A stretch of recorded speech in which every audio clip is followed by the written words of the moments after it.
দর্শক, আমরা এই মুহূর্তে দাঁড়িয়ে আছি কক্সবাজারের উকিয়া থানার গেটে। আপনারা দেখতে পাচ্ছেন যে সকাল থেকে উত্তপ্ত চলছে কক্সবাজারের যে উকিয়া থানা গেট সংলগ্ন যে এলাকাগুলো রয়েছে এখানে। আপনারা জানেন সকালে কক্সবাজারের রোহিঙ্গা ক্যাম্পের চাকরিচ্যুত যে শিক্ষকরা রয়েছে তারা শান্তিপূর্ণভাবে যখন কর্মসূচি দিয়েছিল তখন সেখানে পুলিশের লাঠিচার্জ হওয়ার পর কিন্তু বেশ কয়েকজনকে এনসিপি নেত্রীসহ জিনিয়াসহ বেশ কয়েকজন গ্রেপ্তার করেছে এবং পাশাপাশি আরও বেশ কয়েকজন আহত হওয়ার পর উকিয়া স্বাস্থ্য কমপ্লেক্সে ভর্তি করা হয়। এরপর তাদেরকে কক্সবাজার সদর হাসপাতালে প্রেরণ করা হয়েছে, সেরকম আমরা ইতিমধ্যে খবর পেয়েছি।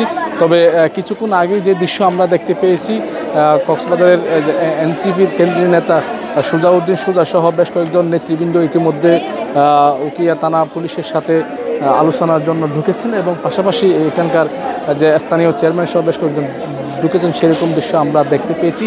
পদ্মা সেতু, মেট্রো রেল এবং এলিভেটেড এক্সপ্রেসওয়ে নির্মাণের গর্বিত অংশীদার বসুন্ধরা সিমেন্ট। আপনারা ইতিমধ্যে লক্ষ্য করছেন যে প্রিজন ভ্যান এসেছে তাদেরকে নিয়ে যাওয়ার জন্য। তো এই প্রিজন ভ্যানকে থানায় ঢুকতে দিচ্ছেন আন্দোলনকারীরা এবং পাশাপাশি যে চাকরিচ্যুত শিক্ষার্থীরা রয়েছে, অর্থাৎ যে চাকরিচ্যুত শিক্ষকরা রয়েছে তারা কিন্তু এখানে দাঁড়িয়ে আছে এবং সেই প্রিজন ভ্যানকে ভিতরে ঢুকতে দিচ্ছে না। এবং পাশাপাশি আমরা যে দৃশ্য দেখতে পেয়েছি কিছুক্ষণ আগে হাজতে যে ছাত্র নেতা শামীমকে হাতকড়া পরিয়ে যখন ভিতরে নেওয়া হয়েছিল তখন সেখানে তাদের দৃশ্য দেখতে পেয়েছি। পাশাপাশি এখানে আপনারা ইতিমধ্যে লক্ষ্য করছেন উত্থাল রয়েছে। আমরা একটু কেন্দ্রীয় নেতার সাথে কথা বলার চেষ্টা করব। প্রদত্ত যে আশ্বাস সেটা প্রতিশ্রুতি সেটা ভঙ্গ হয় এবং তারই প্রেক্ষিতে এই পোস্ট টিচারদের 1200 পোস্ট টিচার প্লাস আরও অনেকে ছাঁটাইয়ের সম্মুখীন রয়েছে, তারা তাদের নিঃসঙ্গত যে আন্দোলন সেটা শুরু করেছে এবং তারই প্রেক্ষিতে কি হয়েছে আমরা যতদূর জেনেছি যে আজকে তাদের পূর্বের ধারাবাহিকতায় শান্তিপূর্ণ কর্মসূচি চলমান ছিল, হঠাৎ করে পুলিশ তাদের উপর আক্রমণ শুরু করে এবং আপনারা নিশ্চয়ই ইতিমধ্যে জেনেছেন যে আমাদের অনেক ছাত্র প্রতিনিধি পোস্ট টিচারদের আন্দোলন সহমর্মিতা জানতে এসে তারা নিজেরাও গ্রেপ্তার হয়েছে এবং আমরা যতদূর জেনেছি জিনিয়া, তারেক, শামীম, নৌশাদ সহ আরও অনেককে তাদেরকে টর্চার করা হচ্ছে বলে আমরা জানতে পেরেছি। আপনারাও নিশ্চয়ই ইতিমধ্যে শুনেছেন, আপনারা একটু আগে থানার আশেপাশে তাদের সাউন্ড শুনেছেন।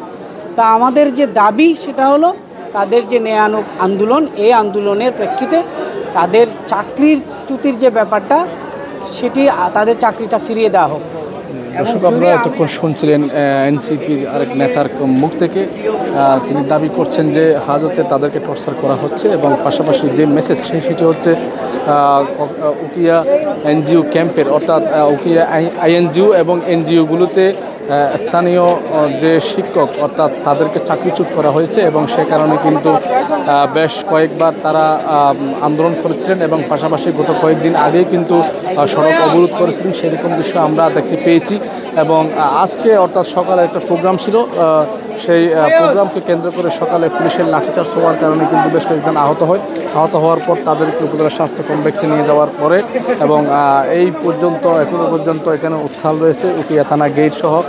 আমরা কিছুক্ষণ আগে যে দৃশ্য দেখতে পেয়েছি, এখানে থানার ভিতরে র্যাব, পুলিশ সহ বেশ আইনশৃঙ্খলা বাহিনী কিন্তু সতর্ক অবস্থানে রয়েছে এবং এনসিপির বেশ কয়েকজন নেতা তাদের সাথে আলাপ করতে দেখেছি এবং সেখানে এখনো পর্যন্ত কি মেসেজ আসছে সেটা এখনো পর্যন্ত জানা যায়নি। আমরা যে দৃশ্য দেখতে পেয়েছি সেটি হচ্ছে তাদেরকে নিয়ে যাওয়ার জন্য যে পুলিশের প্রিজন ভ্যান আনা হয়েছে এবং সেই প্রিজন ভ্যানকে থানায় ঢুকতে দেওয়া হচ্ছে না আন্দোলনকারীরা। আপনারা দেখতে পেয়েছেন যে যারা চাকরিচ্যুত শিক্ষক এবং তাদের সাথে সমন্বয় করে আন্দোলন করছেন এনসিপির নেতাসহ ছাত্র দলের নেতৃবৃন্দরা। এই ছিল আমার কাছে কক্সবাজারের সর্বশেষ পরিস্থিতি।